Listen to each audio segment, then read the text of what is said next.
শুনুন কমরেডস, সব সময় বিপ্লবের কথা না বলে যদি মাঝে মাঝে প্রেমের কথা বলি, আমাকে ক্ষমা করবেন কমরেডস।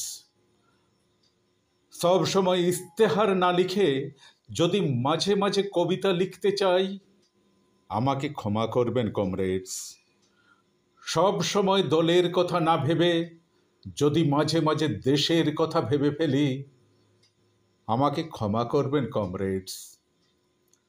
5 আর 7 নম্বর ওয়ার্ডে আমাদের ভোট কম বলে সেখানকার মানুষ রাস্তা পাবে কি পাবে না জানতে চেয়েছিলাম। আমার জিভ কেটে নেবেন না।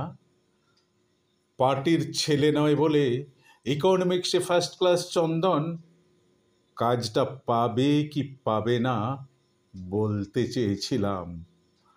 আমার নাক ঘষে দেবেন না।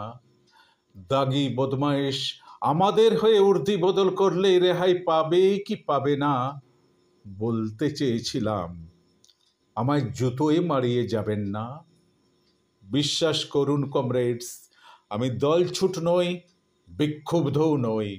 20, 30, 40-এর গনগনে দিনগুলোতে কমরেড লেনিন থেকে প্রিয় হোচি মিন আমাদের যেসব কথা বলেছিলেন, এই শতকের অন্তিম দশকে দাঁড়িয়ে আমি স্রেফ সেই কথাগুলো, সেই সব আহত রক্তিম অথচ একান্ত জরুরি কথাগুলো আপনাদের সামনে সরাসরি তুলে ধরতে চাই।